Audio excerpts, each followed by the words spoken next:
రాబోయే రాజ్య పరిపాలన చేయను. సైన్యములకు అధిపతి యెహోవా ఆసక్తి కలిగి దీనిని నెరవేర్చను.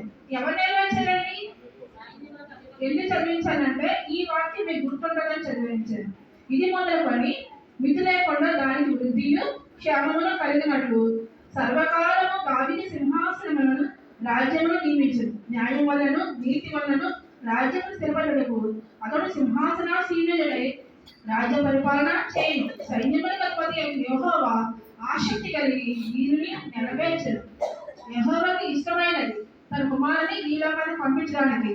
యేసుక్రీస్తు వారు ఈ లోకాన్ని పంపించి మరి ఆయన కార్యం నెరవేర్చడానికి ఆయనకి ఇష్టమైంది.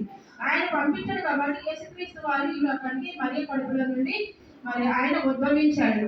మరి ఎవరికి ఆపడానికి ఇది మరి దీన్ని ఆటంకపరచడానికి ఎవ్వరు సాధ్యం కాదు.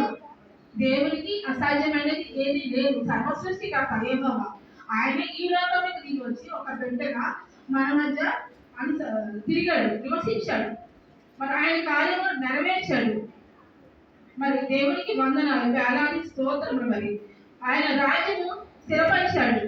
సర్వకాలము దావీదు సింహాసనం నుండి మనము అలాగే మరి ఇశ్రాయేలు ప్రజలు ఎంతో మరి బాధపడ్డారు. ఆ రోజు మోషే పరిపాలన అనేక మంది మరి బోధకులు మరి దేవుని ద్వారా దేవుని యొక్క అనుసరణ ద్వారా మరి కార్యాన్ని నెరవేర్చారు. అందువలన దేవునికి వేలాది స్తోత్రములు. మనకి శిశువు పుట్టేను. ఆయన ఎవరండి? ఆయన మెషియా కుమారుడు. మెషియా మొదలు నుండి చిగురు పుట్టెను. ఆ చిగురే యేసుక్రీస్తు వారు. ఆయన మరి ఈ రాజ్యములకు వచ్చి ఈ రాజ్య పరిపాలన కొనసాగించారు. ఆయన ఇచ్చుటకు తండ్రి సమాధానం తప్ప. ఎందుకు వచ్చారు యేసుక్రీస్తు వారు ఈ లోకానికండి? శాంతిని ఇవ్వడానికి, సమాధానాన్ని అనుగ్రహించడానికి ఈ లోకానికి వచ్చారు. మరి ఈ లోకంలో మరి సమాధానం ఉన్నదండి? ఇంకా సమాధానం చాలా తక్కువ ఉంది కదా. ఎక్కడెక్కడో మరి కొంచెం సమాధానం ఉంటుంది.